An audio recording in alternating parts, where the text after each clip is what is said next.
Our guest today is Antonio Monda, who is a professor in the Department of Film and Television at the Tisch School of the Arts here at New York University, and one of the most famous faces in the cultural Italian scene in New York City.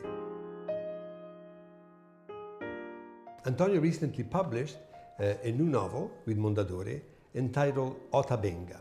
It's a book that Antonio likes to consider part of a series of 10 books, or a book in 10 volumes. That's exactly Antonio, my definition. The aspect that keeps all these 10 volumes together, that will keep them together once they're finished, is the city of New York. Absolutely. It's your own personal love statement to a city that you chose and you love and you continue to love.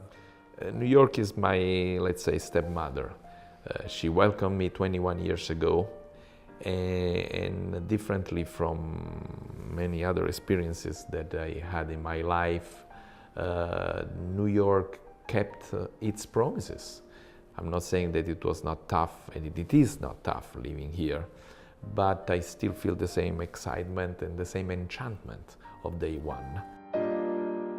Let's talk about the decade of Ota Benga, roughly the first 15 years of the 20th century. And tell us something about who this character is. It's a character that gives the name to the book. That is a real person who really existed. Absolutely. And maybe we should say to our viewers that you always mix fictional characters of your invention as protagonists of your book, but that move on an historical background where they meet historical characters. Ota Benga really existed.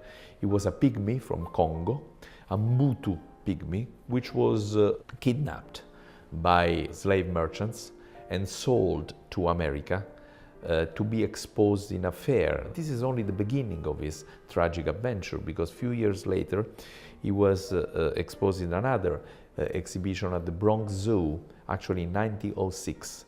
And the idea of the exhibition was to demonstrate that this pygmy, who was extremely short, as we all know, was the missing link between the monkeys and the human beings.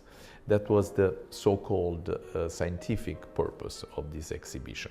One of my main interests is trying to show, or trying to make my readers think about one single idea, which is when science, and in this particular case, distorted science, pseudoscience, becomes an idol, an icon, and misses or loses the idea of empathy, the idea of mercy, it can create monstrosities, as this one. The story is very different, although in the surface can be compared to, let's say, The Elephant Man. The Elephant Man, you all remember the beautiful film by David Lynch, was something that really happened, but especially at the turn of the century, there were so many freak shows, including in America, in Coney Island, and everywhere in the world, in London, in Paris. But there was not scientific purpose there. It was only a way to titillate and caress our worst instincts and show monstrosity. Correct me if I'm wrong, but there wasn't a racial component. There was not in the other fictions, whereas in Ota Benga there is. Absolutely. And let's talk a minute about the characters that you created. So far you talked about the background characters that being so incredibly interesting for the role they occupy, the negative role, if you wish, in creating a scientific or pseudo-scientific base to racism.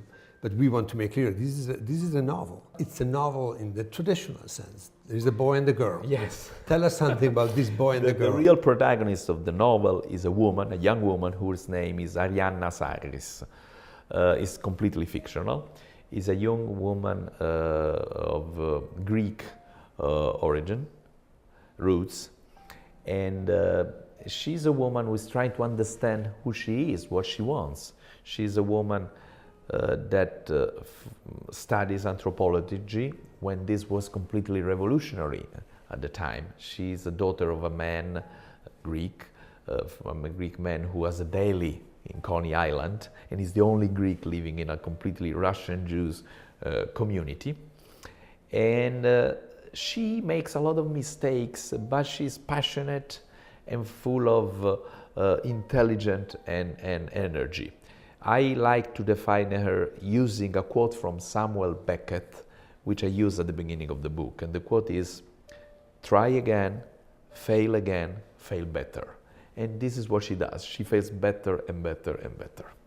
Thank you very much, Antonio. Thank This you. is all the time we have for today. The book we presented is Ota Benga by Antonio Monda, coming out in all the bookstores in Italy with Mondadori on March 17th, also available on ebook. Thank you all. Thank you.